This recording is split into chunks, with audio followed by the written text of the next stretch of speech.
perikanan dan pariwisata, juga di sektor lainnya. Salah satunya adalah di minyak dan gas. Dan di mana ada peluang, di situ ada tantangan. Lalu bagaimana mengelola Natuna sebagai sentra pertahanan, perikanan dan pariwisata? Kita akan bahas bersama dalam Indonesia Bicara malam hari ini. Di Studio 4 TVRI kami sudah hadir Bupati Natuna, Bapak Wan Siswani. Selamat malam, Pak Bupati. Selain Pak Bupati, kami juga sudah tersambung secara daring bersama dengan Deputi Bidang Pariwisata dan Ekonomi Kreatif Kemenko Marves RI, Pak Odo RM Manuhutu. Selamat malam, Pak Odo. Selamat malam, Bu. Sedang di mana ini, Pak? Sedang di Bangka Belitung dalam rangka Gerakan Nasional Bangga Buatan Indonesia dan Bangga Berwisata Indonesia saja. Baik, Pak Odo, sebelumnya terima kasih sudah bergabung, menyempatkan hadir di Indonesia Bicara. Kita tahu bahwa Presiden Joko Widodo memiliki arahan khusus untuk Natuna, mengingat posisinya yang begitu strategis begitu. Bagaimana Pak Bupati kemudian mengawal apa yang menjadi arahan dari Presiden Joko Widodo? Baik, selamat malam untuk pemirsa semuanya. Pak Odo, makasih Pak Odo. Jadi kalau kita bicara Natuna itu memang arahan Bapak Presiden itu sudah jelas bahwa Natuna itu ada 5 pilar. Yang pertama itu pertahanan, kemudian pariwisata, perikanan, migas, dan lingkungan hidup. Dicanangkan oleh Bapak Presiden jauh-jauh hari. Nah, berkaitan dengan itu, tindak lanjutnya memang penguatan pertahanan itu di daerah perbatasan. Natuna itu daerah perbatasan paling utara, dan sekarang ada namanya Laut Natuna Utara. Nah, itu berbatasan dengan beberapa negara. Jadi penguatan pertahanan itu memang sudah pas. Dan tentunya Bapak Presiden sudah melalui beberapa kajian dan pertimbangan. Oleh sebab itu makanya bicara pertahanan sebagai contoh kita lihat di TNI AU. TNI AU itu ada Danlanut, kemudian ada Denpasar, dan Satrat, Komandan Pesawat Tanpa Awak, kemudian juga ada rencana Komandan Skadron. Nah, berarti satu TNI AU ada 5 satuan. Dan di AD ada Dandim, kemudian ada Dandion Komposit, kemudian di AL itu ada TNI Dalanal, kemudian ada Komandan Marinir, dan nanti akan dibangun dan Guspurla, dan nanti juga akan dibangun Bakamla, dan juga ada Polri, kemudian nanti ada Brimob, kemudian juga KKP. Nah, tentunya kami dari pemerintah daerah sangat mendukung kegiatan ini, apa yang sudah menjadi canangan Bapak Presiden. Nah, salah satu bentuk dukungan kita pemerintah daerah itu adalah kayak TNI AD, nah kita hibah tanah untuk bangunan dan yang komposit dan DIM dan semuanya lah. Kemudian juga Bakamla kemarin minta bantu tanah, juga sudah kita hibahkan 2 hektar dalam penguatan pertahanan daerah perbatasan tentunya. Kemudian juga kepolisian mau minta tanah untuk Brimob juga sudah kita anggarkan sesuai dengan kemampuan keuangan daerah tentunya. Nah, itu bicara pertahanan. Artinya adalah pertahanan ini kami merasa bahwa pertahanan di daerah perbatasan itu sangat penting, dan kami butuh itu untuk mengamankan pulau terluar. Nah, kemudian Natuna kabupatennya, dalam tentu ini juga merasa nyaman masyarakatnya, jadi tidak merasa kekhawatiran dengan negara tetangga, dan ada beberapa hal kejadian di laut tentunya. Nah, makanya penguatan ini kami butuh dan kami dorong dan kami bantu sesuai dengan kemampuan kita lah. Baik, jadi artinya penguatan pertahanan yang dilakukan dari pusat kemudian ke Natuna ini disambut baik oleh masyarakat Natuna. Betul. Ya Pak Wan. Baik, saya selanjutnya ke Pak Odo. Pak Odo, bagaimana Bapak di Kementerian Marves begitu melihat potensi dari Natuna? Baik, terima kasih Bu atas tempatnya Pak Bupati. Selamat malam. Mungkin potensi saya akan bicara lebih pada sektor pariwisata dan ekonomi kreatif. Jadi kalau lihat dari kekuatan dari Natuna adalah dari sisi lautnya bahari, karena 80% wilayah Natuna adalah laut. Oleh karena itu Yang penting saat ini adalah bagaimana kita mengembangkan sektor pariwisata bahari. Nah, mungkin ini masukan kepada Pak Bupati adalah untuk mengembangkan marina untuk kapal-kapal ya. Nah, bagi ilustrasi adalah Indonesia dengan luas dengan 17.504 pulau memiliki kapasitas marina jauh lebih kecil dari Singapura yang luasnya tidak lebih dari Pulau Danau Toba dan juga Thailand lebih besar.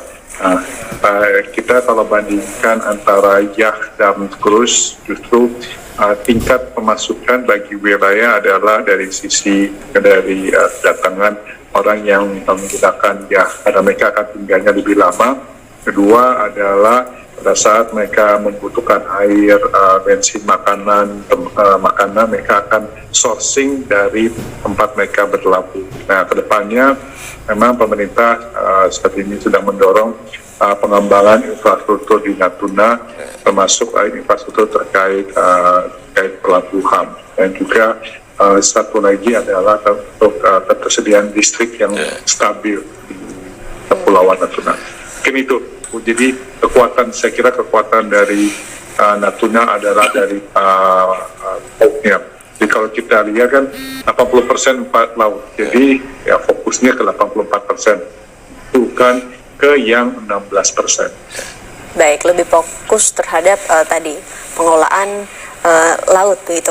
Ada beberapa hal yang tadi disampaikan oleh Pak Odo. Salah satunya adalah soal bagaimana kemudian pemerintah daerah memperkuat jaringan listrik. Seperti apa, Pak? Jadi gini, tadi kita bicara pertahanan, sekarang kita bicara wisata. Jadi wisata Natuna itu memang punya potensi yang luar biasa. Nah, makanya Natuna juga alhamdulillah sudah ditetapkan sebagai geopark. Nah, sekarang ini kita masih dorong dengan bimbingan dari Kemenlu untuk dijadikan penetapan UNESCO. Dan tentunya juga bicara geopark ini kan taman bumi. Jadi ada batu, ada semuanya segala macam. Nah, ini yang merupakan potensi yang barangkali tidak dimiliki yang lain, dan juga potensi lain lautnya, kemudian ada beberapa destinasi wisata lainnya, pantai dan semuanya. Nah, makanya ada resort dan semuanya. Nah, ini juga sedang berkembang. Nah, itu bicara wisata. Dan kemudian juga kemarin kita ketemu dengan Pak Luhut, kemudian ketemu dengan Pak Kementerian Wisata, Pak Sandiaga. Nah, mudah-mudahan beliau kemarin ada timnya maju mau turun ke Natuna untuk ada beberapa hal kegiatan di sana. Kita sampaikan bahwa Natuna itu diharapkan ada beberapa event nasional tapi diadakan di Natuna. Tentunya dorongan dari Manifest juga. Nah, makanya kita berharap dan terima kasih kepada Menteri Manifest sudah mendorong untuk listrik tadi. Jadi kita bicara wisata, bicara pertahanan, kemudian perikanan dan semuanya, tapi tanpa didukung dengan infrastruktur yang kuat, termasuk listrik, air dan semuanya, saya pikir ini suatu hal yang tidak mungkin. Oleh sebab itu makanya kita perlu penguatan listrik. Ya, mudah-mudahan yang disampaikan Pak Odo tadi, makasih Pak Odo. Nah, ke depan kami barangkali butuh listrik yang lebih banyak lagi. Kita kondisi existing sekarang ini listrik 8 mega. Dan kemarin sudah dikirim 2 mega, berarti 10. Tapi kemarin kurang. Nah, kemarin Pak Menteri malah menyampaikan Natuna itu butuh lebih kurang 10 mega. Betul, memang seperti itu. Karena pertahanan di situ, wisata di situ. Nah, kemudian Natuna bicara perikanan juga begitu. Perikanan itu kita punya potensi. Nah, sekarang ini kan ada perikanan budidaya tangkap dan sudah kita ekspor ke Hong Kong juga. Nah, ini salah satu bentuk potensi daerah. Dan nanti juga perikanan itu di Natuna akan ada pabrik pengalengan di wilayah tangkapan 711 itu sudah ada pemenangnya, dan juga sudah akan dibangun pabrik pengalengan. Tapi mau dibangun pabrik pengalengan, oke. Kemudian ada potensi tambang juga kita sudah buka itu. Jadi mau siapa mau mau berinvestasi silakan, tentunya dengan prosedur dan syarat-syarat yang sudah ditentukan pemerintah. Nah, tapi kan ketika listrik yang tidak ada gimana? Kemudian airnya juga begitu. Kemudian jalannya seperti apa, kira-kira begitu. Nah, ketika memang ini sudah sinergisitas, antara kementerian yang punya pandangan yang sama bahwa Natuna itu adalah sebuah pulau di perbatasan yang perlu diperhatikan, berada terdepan halamannya Indonesia. Ya, ketika sama-sama punya pandangan begitu dan cita-citanya untuk membangun Natuna, masing-masing menteri membawa sebuah kegiatan, ya saya pikir nggak ada masalah. Tadi Pak Deputi sudah sampaikan ada potensi yacht, dan itu sudah dilakukan berapa tahun, dan nanti sekitar bulan Juni nanti datang. Ada beberapa negara, ada 15 negara, 20 negara, tapi tiap tahun berubah itu.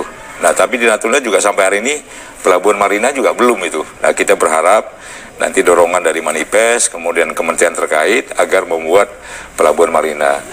Kenapa? Karena memang kami pemerintah daerah itu, Kabupaten Natuna itu dengan keterbatasan keuangan, kami kan ada dulu sekitar 1.350 miliar, tapi dikarenakan ekor pusing, COVID dan semuanya, sekarang kan sekitar 900 miliar. Nah, lebih kurang 400 miliar itu sudah tertunda di kegunaannya untuk kesehatan. Nah, karena kesehatan lebih penting daripada segala-galanya, peran negara itu kan kesehatan, pendidikan, infrastruktur dan semuanya lah. Nah, kita maklumi itu, tapi kita berharap agar pemerintah pusat itu tidak memberi duit barangkali ke Natuna, tapi beri barang. Kami butuh listrik, kami butuh air, kami butuh jalan, kami butuh dermaga, tadi benar kata beliau, kemudian butuh transportasi yang bagus. Nah, sekarang pengembangan Natuna barangkali sudah cukup komprehensif, maju dan berkembang, tapi ada beberapa kendala, termasuk transportasi udara. Oke, kita akan bahas soal beberapa kendala tersebut. Transportasi udara adalah salah satunya, tapi kita harus jeda terlebih dahulu pemirsa.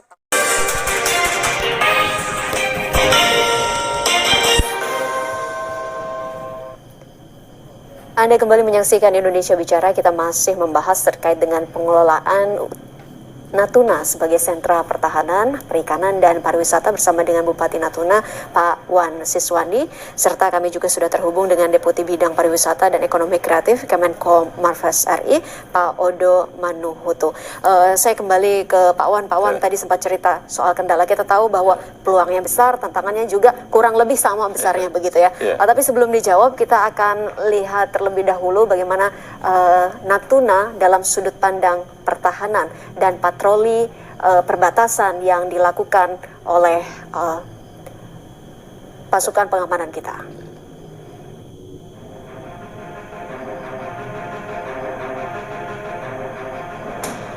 Disebut sebagai negara maritim, Indonesia memiliki garis pantai terbesar kedua di dunia dan 2/3 wilayah Indonesia adalah perairan.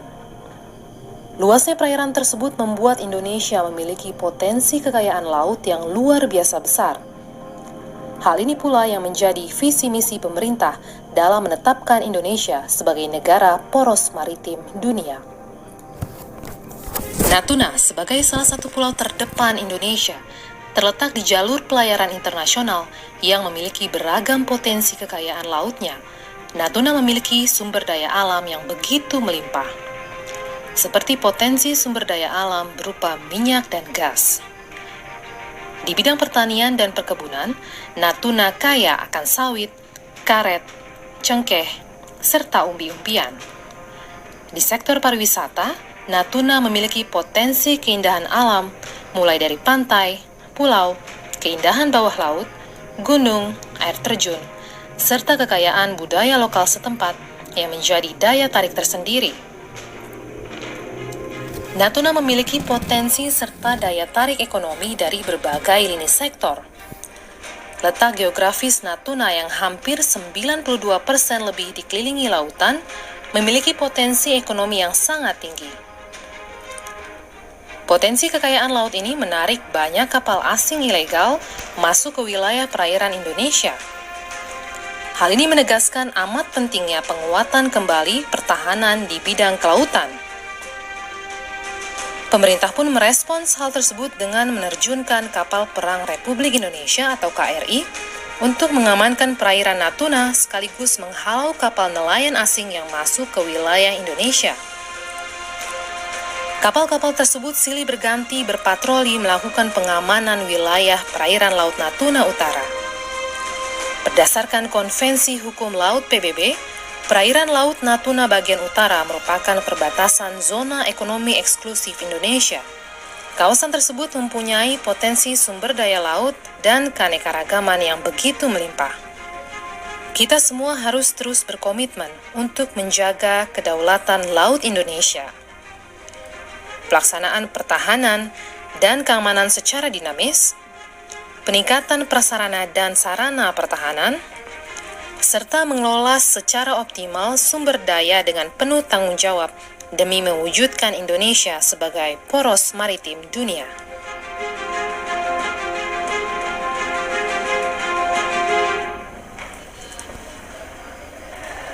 Ya, ada sejumlah tantangan yang harus dihadapi. Salah satunya adalah terkait dengan penerbangan. Betul. Boleh cerita Pak Wan soal penerbangan ini? Penerbangan kita itu memang sudah ada. Jadi bukan hampir, setiap minggu itu ada terus kecuali hari Minggu. Nah, yang menerbangi kita itu kan ada Wing, ATR, kemudian terakhir ini ada juga masuk 6. Tapi harga tiketnya lumayan mahal juga itu. Ada sampai 2 juta lebih, 1 juta lebih. Jadi ini juga salah satu penghambat orang mau datang juga, kira-kira begitu. Nah, kemudian hal lain juga menjadi hambatan buat sementara ini, karena kita bicara tadi pertahanan, kemudian wisata, perikanan dan semuanya. Nah, ini kan manusia semua. Nah, tentunya akan ada sakit. Nah, ketika ada insiden atau sakit alami dan semuanya, tapi rumah sakit kami masih tipe C. Nah, kita coba upaya dan dorong mohon bantuan agar dia dijadikan tipe B dengan kelengkapan tentunya. Jadi sehingga nanti wisata orang datang sana juga karena pulaunya jauh, tentunya juga tidak bisa kita nunggu pesawat terbang, dan itu kan tidak setiap jam kan, 1 hari sekali. Nah, tentunya ada penampungan sementara bila perlu untuk pengobatan yang memang ditangani serius. Nah, makanya juga kita mohon, semalam saya ketemu dengan KKI dalam konteks dokter spesialis dan semuanya, dan kita sudah jadwalkan ketemu dengan Pak Menkes, mohon bantu kelengkapan rumah sakit, agar TNI kita juga yang bertugas berobatnya juga nyaman dan tenang, bertugas tidak khawatir mau berobat kemana, kira-kira begitu. Nah, ini makanya kita butuh penguatan dalam masalah kesehatan. Nah, kemudian tadi juga termasuk hambatannya adalah masalah listrik, air dan semuanya. Nah, ini juga termasuk hal yang perlu diperhatikan. Sudah ada ya, saya terima kasih sekali lagi dengan kementerian terkait yang sudah membantu itu, tapi mudah-mudahan ke depan ditambah lagi, karena memang Natuna akan berkembang terus dan butuh beberapa hal yang menjadi hal yang tanggung jawab kita bersama lah. Bicara kesehatan kan tanggung jawab pemerintah itu. Sesuatu hal yang sangat mendasar begitu ya Pak? Sangat mendasar itu. Baik. Terkait dengan tadi penyediaan penerbangan yang terjangkau untuk seluruh masyarakat. Bagaimana kemudian Kementerian Maritim dan Investasi membantu untuk turut menyediakan penerbangan yang terjangkau ke Natuna, Pak Odo? Terima kasih. Tadi disampaikan oleh Pak Bupati mengenai masih kurangnya penerbangan ke Natuna dan juga harga yang relatif tinggi. Namun kita perlu lihat dalam konteks yang lebih luas. Jadi semenjak pandemi ini jumlah pesawat yang available yang ada itu jauh menurun. Sebagai konteks ya, Indonesia dari Sabang sampai Merauke tiga zona waktu itu memiliki kurang dari 1.000 jenis 1.000 pesawat. Kita bandingkan ke Eropa, sebuah maskapai seperti Lufthansa memiliki 700 pesawat untuk sebuah wilayah seperti Jerman yang jauh lebih kecil dari Indonesia dari segi size wilayahnya. Belum ditambah lagi Air France dan macam-macam. Jadi memang permasalahannya adalah jumlah pesawatnya kurang memadai. Kedua adalah dengan adanya konflik di Ukraina ini menyebabkan harga aftur meningkat, dan ini berdampak pada ke industri penerbangan. Nah, tapi kan kita tidak bisa berhenti. Nah, mungkin dalam masa yang transisi ini untuk satu 6 bulan ke depan adalah mungkin yang paling utama bagi teman-teman di Natuna adalah mengembangkan industri bahari, terutama untuk menarik wisatawan dari Singapura dan Malaysia yang memiliki ketertarikan untuk wisata di bawah laut. Saya kira ini kekuatan dari Natuna adalah seperti Kepulauan Anambas ya Pak Bupati ya, yang dinilai sebagai salah satu kawasan yang paling indah di dunia untuk snorkelingnya. Jadi dalam berstrategi dalam mengembangkan pariwisata tentu saja kita harus melihat konteks besarnya dan bagaimana memanfaatkan kekuatan yang ada di Natuna. Itu pertama. Yang kedua dan juga adalah kalau kita lihat dari sektor pariwisata masih kontribusinya ke PAD Natuna masih relatif kecil, yaitu 2,4 miliar rupiah dari 60 miliar. Artinya apa? Artinya masih ada ruang terbuka untuk mengembangkan sektor pariwisata untuk berkontribusi pada perekonomian Natuna, dan kedepannya adalah sebagaimana arahan dari Pak Presiden, Pak Menko dan juga Menteri Pariwisata adalah mengembangkan pariwisata yang berkelanjutan dan berkualitas. Artinya mendorong orang lebih lama tinggal dan spendingnya lebih besar, dan Natuna kekuatannya di situ. Mungkin ada bagusnya pesawat jarang, jadi wisatawannya datang seminggu sekali, dia tinggal lama, dia spend a lot of money there, tapi mungkin itu perlu waktu karena memang ada infrastruktur dasar yang perlu dipenuhi. Pertama listrik, saya kira kuncinya listrik, kemudian telekomunikasi, dan ketiga adalah membangun kapasitas masyarakat dalam mengelola wisata yang berkelanjutan. Minggu malam Sabtu kita buat itu. Nah, jadi sehingga di samping untuk meningkatkan mengenalkan budaya, mempertahankan budaya, juga mengenalkan budaya Natuna kepada orang luar, dan ini juga menjadi jualan kita. Jadi sehingga orang datang itu ada beberapa suguhan. Nah, kemudian bicara wisata juga, kita ada di Natuna itu kapal dulu yang ditumpangi Bung Hatta itu kan tenggelam itu. Nah, itu kan bisa jadi destinasi wisata untuk melihat kapalnya seperti apa. Bagian dari sejarah. Bagian daripada sejarah. Kemudian juga ada tempat diving, tempat nyelam dan semuanya lah. Ya, jadi kemarin memang kalau bicara potensi kita tidak kalah lah, kira-kira begitu. Hanya persoalannya tadi ada persoalan mendasar yang harus kita penuhi. Baik. Pak Bupati, kita dari tadi sudah bicara soal potensi Natuna luar biasa, potensi pariwisatanya. Dan rasanya tidak lengkap kalau kita tidak tampilkan kepada Anda, saudara, bagaimana gambaran pesona dari pariwisata Natuna. Berikut kita simak sebelum kita lanjutkan perbincangan. Natuna merupakan salah satu kabupaten di Provinsi Kepulauan Riau yang menyimpan berbagai macam destinasi wisata yang memesona. Mulai dari pegunungan, pantai hingga eksotika bawah laut. Natuna pun telah diresmikan sebagai kawasan taman bumi atau geopark nasional pada tahun 2018 lalu. Sektor pariwisata menjadi salah satu pilar pembangunan yang dicanangkan Presiden Joko Widodo di Kabupaten Natuna. Natuna memiliki ratusan daya tarik wisata, yang 80%-nya berupa wisata bahari. Terdapat lebih dari 70 pantai yang tersebar di sejumlah kecamatan, 5 titik air terjun, serta lebih dari 50 situs bersejarah. Salah satu kawasan wisata atau ikon khas Kabupaten Natuna adalah Alif Stone Park atau Taman Batu Alif. Tidak hanya menyuguhkan tempat wisata pantai, di kawasan ini juga terdapat hamparan batuan granit yang tersebar dari darat hingga ke laut. Nama Alif sendiri diambil dari kehadiran sebuah batu yang berdiri tegak, layaknya huruf hijaiyah Alif yang berarti satu. Objek wisata yang terletak di Bunguran Timur ini pun menyabet penghargaan bergengsi Dunia Pariwisata Indonesia dalam kategori wisata terunik dalam Award 2018. Selain itu, ada pula ikon destinasi wisata lainnya yang tak kalah menakjubkan, yakni objek wisata Batu Sindu. Kawasan ini merupakan perpaduan antara bebatuan raksasa, goa bersejarah, serta eksotika laut sekitar yang memesona. Batu Sindu terletak di Bukit Senubing, tidak jauh dari kota Ranai. Bukit yang memamerkan segala keindahan alamnya. serta memanjakan mata dengan memandang hamparan laut yang luas dari atas bukit.